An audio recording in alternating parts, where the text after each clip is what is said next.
Hey everybody, it's Professor Diffley. This is Philosophy 255, Chapter 8, Lecture Video 2. Again, Chapter 8, this is where we left off last time. The first slide here dealing with Section 107, 1.07a. So now let's look at some more subsections of 1.07. Let's look at subsection C. Excuse me, social workers should protect the confidentiality of all information obtained in the course of professional service, except for compelling professional reasons. Again, what are compelling professional reasons? They're going to be if you're a mandatory reporter for things like child abuse, and when there is, life or death situations are generally the most common here. But see, it is an important one here. And again, the expectation is that you'll keep it confidential, but it doesn't apply again when there's necessary to prevent serious, foreseeable, and imminent harm. And that's really important. That's serious, foreseeable, and imminent. You need to meet all three requirements there. If it's serious and foreseeable, but not imminent, then disclosure is not necessary or allowed, but we'll talk about that more under the Tarasov slides later. But again, make note of that now. Serious, foreseeable, imminent harm. So again, when you do disclose, again, most important thing here is you disclose the least amount of confidential information necessary. Again, don't answer questions that you weren't asked. Don't give out too much information. You just give what you are required to, the least amount to achieve the desired purpose, right? So what do we mean? It's information that's directly relevant to the purpose of the disclosure. So if they're asking you, say, of a client who's threatening and it's believable, and they say, I'm leaving here and I'm going to kill my spouse. Well, then the information you would give to the police or someone else would be who they are, the spouse's name and where they live. But you wouldn't be going and giving them information beyond that, right? What do they need to know? What did they say? That they've made a realistic threat. They're going after their spouse and he or she lives here. And it says going to go do it right now. So you need to get over there. That's all the information. You don't need to give about medication, anything. Again, just the information that is needed. So the least amount of confidential information necessary. So that is what Code 107C says. Again, more here. And I really encourage you to look at all of 1.07. I'm highlighting some of the bigger ones here that you're most likely to come up with or face most often. Again, don't discuss confidential information in person unless you can ensure privacy, right? So what does this mean?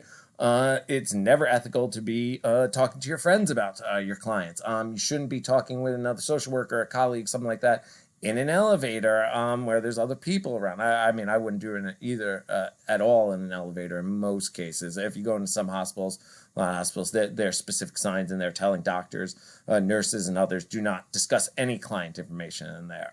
You never know what people can overhear. So that's it. Don't talk about it at a restaurant, in the hallways, anything like that in a public setting. And even you got to be careful if you're in your home, right? So say if you and a colleague go to one of their houses for lunch and you decide to have a working lunch there and you're talking, well, it depends whether or not it's going to be truly confidential in the house. You could argue that if it's just the two of you in the house, sure, that's confidential because there's no one else around. However, what if family members are home? Well, then no, you can't really ensure confidentiality there. I would also be wary too, right? A lot of people are starting to get in-home cameras and things like that have feeds that are going all the time, that Nest and all these other things that you could look at on their phone. So say if someone from the house is not there, but they have one of those video feeds, they could be listening in on you and you don't know. So again, you need to be very, very sure you can ensure privacy there.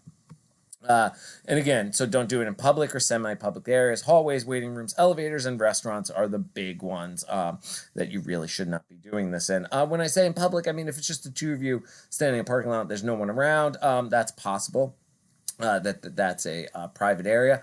You're sitting in a park on a park bench and there's no one around. Yeah, probably that it's privacy, but again, you got to make sure there's no one around that can hear you. Again, and you got to be careful with that. And I would say try to keep it on the premises at the work in specific areas. They'll have conference rooms. Your office, you'd want to shut the door for it. But if you have shared offices or cubicles, just because we're sitting in a cubicle whispering doesn't mean other people can't hear us. So you got to really make sure you can ensure this privacy here. More on this discussing client information. U, V, and W here. You don't. When it comes to teaching or training, you can talk about clients or let me restate that. You can talk about experiences you've had, but you cannot disclose identifying information, right? So this is usually where you would change names or not use them at all. Sometimes it's best to change genders of a person's sex. So if you have a male client, I would change them in the hypothetical you're giving in a class or to a training as change them to a female, right? Something along those lines. Try to make sure it's, you can't figure it out because you never know. People, depends on what communities you live in. People are going to know each other. They can figure it out. Even if you don't give a person's name the way you describe them, that can give other people the information. So be careful when you're doing this. You don't want to give any identifying information. I would change around as much things as possible there. For V, if you're dealing with consultants, you can't be just discussing your client unless you have informed consent from your client to do so, or there's a compelling need for such disclosure. You're going to see this a lot in instances where you're working in, interdisciplinary teams and things like that. But one thing you got to be aware about that, and the textbook does a really good job pointing this out, is that not all professions have the same standards as social workers for privacy and what they're going to have to. So you really need to take care here. Also, you also protect confidentiality of deceased clients, consistent with preceding standards. You're not going to really have to worry about that right now, but for this. But even just because someone's dead doesn't mean you could just go blabbing everything you know about them. There could still be consequences there. So really take a look at these code sections here. Make sure you mark them in your code books. Make note of these. Again, these are going to come up more and more. So exceptions to strict confidentiality. So here's the thing. You're supposed to keep confidentiality, but it is not absolute, right? Just like your privacy is not absolute, confidentiality is not absolute either. So one of the examples of this is often used is, lawyer client confidentiality, but it could apply for anything with a priest, some other clergy member, something like that, a psychologist. Things are private if it's a one-on-one setting. So say I have some private information and you're my social worker, you're there, and there's another social worker there or a friend of mine in the room as well. If I give that information out, that's no longer private because I shared it with someone other than the professional, right? I said it out loud in public, that sort of thing. So just remember, there's no absolute confidentiality here.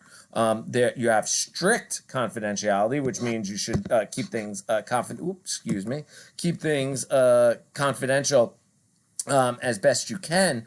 In most cases, but there are going to be instances where you have to give it out. And so let's look at the code, 107B. Social workers may disclose confidential information when appropriate, with valid consent. Again, so if you have consent to give out the information, you don't have to keep confidentiality, or a person is legally authorized to consent. So if you have client who has a guardian, they can consent for them there. The general idea is that you're going to keep information confidential, but again, C, unless there's serious, foreseeable, and imminent harm to a client or others. So these are some exceptions to that. Again, so just remember, no absolute confidentiality. You are expected to have strict confidentiality, but it's not absolute. And there's always exceptions.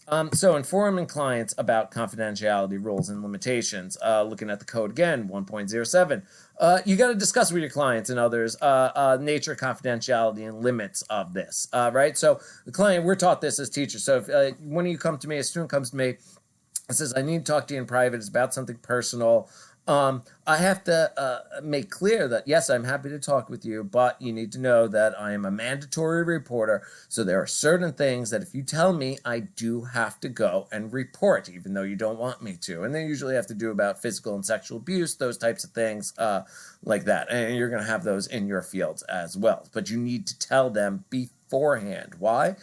Again, you got to give them the choice, the chance to make a decision, right? So it doesn't help if I tell you after you've spilled your secrets to me, and I say, oh, hey, you know what? I told you I was going to keep it secret, but in reality, I actually am legally obligated to tell this. It doesn't help afterwards. I need to tell you that up front, and that's the same thing here. You need to tell them, that there are certain instances where I may have to report because I'm a mandatory reporter. And you cannot keep me from keeping everything confidential if there's again risk of serious, imminent, or foreseeable harm, that sort of thing. You got to review with your clients these circumstances where information may be requested or where confidential information may be disclosed by legally required. That's what I was talking about. Where saying I'm going to have to give some information to insurers. You got to tell them what information's going. The mandatory reporting thing is an example. So when do you have this discussion with your clients about the limits of confidentiality? Right in the beginning, in the intake. I would also say not just right in the beginning, but throughout. And this is the code says this too, is you revisit it over and over, remind them of it. Again, it's impossible to remember everything, especially in an intake session. The client's going to be overwhelmed at times. There's going to be a lot of other stuff's going on. You need to keep reminding them, right? So again, take that example of the mandatory reporting. You come to me one instance, and beforehand, before we talk, I say, again, listen, I'm a mandatory reporter. Here's the instances where I am forced and by law obligated to tell this. That stands for that time. Now you come to me again a month later, say, hey, I need to talk to you again about something personal. It is my obligation, and it would be yours as a social worker as well, to again tell them that mandatory reporting, the limits of it. Again, you need to always cover yourself here, and it's also giving the client the right to control their own privacy, which is key here as much as possible. So this is an interesting one. Take a look at 8.1 on 153. This is some of the issues you might see here is in this exemplar here, so police request for information, 8.1 here. This actually isn't a police request. If the police do request it, you don't have to give them everything. Again, it depends on what's going on, and you can read this on page 152 is where they cover much of this. Again, you give only the bare minimum. I would say if you get a question with like this, the police call you up and say, hey, we need to know information about your client. Do not just answer them. Go see your supervisors. They're going to have a legal department. This is very careful. Of course, most want to help the police in investigations, things like that, but you got to be careful. Police can be a little heavy-handed in this. They can misuse the information. Some can, so you got to be careful. I say if you get a request like this, you push it up the chain, right, of command. You go to your superiors. And you go to your supervisors and you get help from legal there. But look at 8.1 here. This is essentially what's going on here is one of your clients, it comes out that he's been keeping Social Security payments from his mother was getting, but she moved overseas, and so she shouldn't be getting the payments anymore, but they're still sending it to the house. He's cashing them in her name.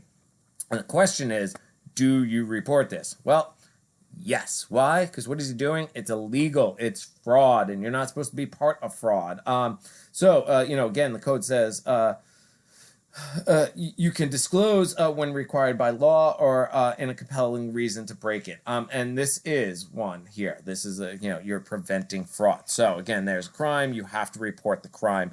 That would be a compelling reason to break confidentiality. And that would be in the beginning, again, where I said about mandatory reporting. This would be something to include in there about criminal acts, that sort of thing. You have an obligation to report that. Doesn't matter if the crime was 10 years ago or you think it's small or something else. You have to follow the rules on this to protect yourself and society and others there. All right, so we will continue this looking ahead in video 3. We'll start here again. Pick up here.